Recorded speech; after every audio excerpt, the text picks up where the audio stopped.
Hi, my name is Damian Schiff, and I'm an attorney with Pacific Legal Foundation.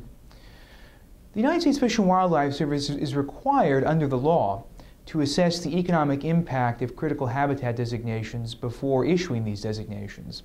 But we at PLF have found that the service routinely underestimates the economic impact of critical habitat.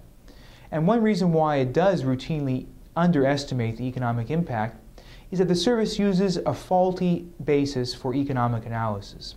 And as a great example of this, you don't need to look any further than a proposed designation for critical habitat for the California tiger salamander in Sonoma County, California, which was just issued by the service about a week ago. Now, this new proposed critical habitat for the salamander comes right after an older designation. This older designation, from a few years ago, the service estimated that the economic impact of critical habitat for the salamander in Sonoma County would be about $200 million. Now, that was using what we think at PLF is the appropriate economic analysis. That is what's known in the business as the coextensive approach. Well, the service doesn't like that approach, obviously, because it seems to say quite clearly that these economic impacts are significant when they come from critical habitat. And so the service has now adopted a different approach to critical habitat, what it calls its baseline approach. And this new proposed critical habitat designation for the tiger salamander that was issued this past week uses this new baseline approach. And guess what the service now estimates to be the economic impact of critical habitat for the salamander in Sonoma?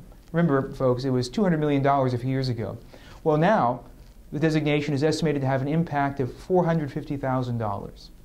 Now, something's fishy here, and what's fishy here is that the service is using a faulty method of economic analysis to produce the desired results. And those desired results are critical habitat doesn't have any impact.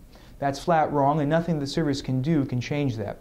We're hopeful that through litigation, we at PLF will be able to convince the service that the appropriate way to assess the economic impact of critical habitat is the approach that it used to use, and that the law will not appreciate, the law will not uphold the service using this baseline approach to underestimate economic impacts.